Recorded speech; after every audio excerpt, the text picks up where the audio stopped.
നമ്മുടെ ഭരണഘടനയുടെ ആർട്ടിക്കിൾ 368 പാർലമെന്റിന് കോൺസ്റ്റിറ്റ്യൂഷൻ അമെൻഡ് ചെയ്യാനുള്ള അധികാരം നൽകുന്നുണ്ട്. എന്നാൽ ഈ അധികാരം കോൺസ്റ്റിറ്റ്യൂഷന്റെ എല്ലാ ഭാഗവും അമെൻഡ് ചെയ്യാനുള്ള അധികാരമാണോ? പ്രത്യേകിച്ചും കോൺസ്റ്റിറ്റ്യൂഷന്റെ 3-ാം ഭാഗമായ ഫണ്ടമെന്റൽ റൈറ്റിനെ കൂടെ അമെൻഡ് ചെയ്യാനുള്ള അധികാരം ഇത് ഉൾക്കൊള്ളുന്നുണ്ടോ?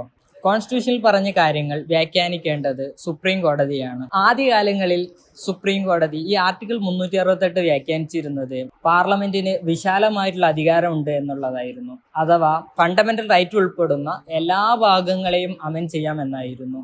അപ്രകാരമാണ് സജ്ജൻ സിംഗ് കേസും അതുപോലെ തന്നെ ശങ്കരി പ്രസാദ് കേസുകളിലെല്ലാം കോടതി വിധി പറഞ്ഞിരുന്നത്. എന്നാൽ പിന്നീട് IC ഗോലഖ്നാഥ് കേസിൽ കോടതി ഇതിൽ നിന്ന് നേരെ വിപരീതമായിട്ടുള്ളൊരു തീരുമാനത്തിലേക്കാണ് എത്തിയിരുന്നത്.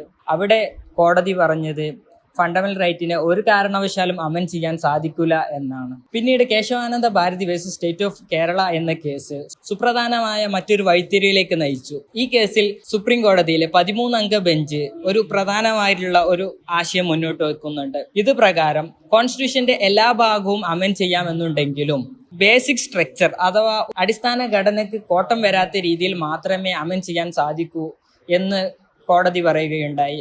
ഈ വിധി ഒരിക്കലും ഫണ്ടമെന്റൽ റൈറ്റിനെ അമെൻഡ് ചെയ്യാൻ പറ്റില്ല എന്നല്ല പറഞ്ഞു വെക്കുന്നത്. നേരെ മറിച്ച് അമെൻഡ് ചെയ്യുമ്പോഴും കോൺസ്റ്റിറ്റ്യൂഷൻ നിലനിർത്തി പോരുന്ന ആ അടിസ്ഥാന ഘടന നിലനിർത്തണം എന്നാണ് കോടതി പറഞ്ഞു വെച്ചത്.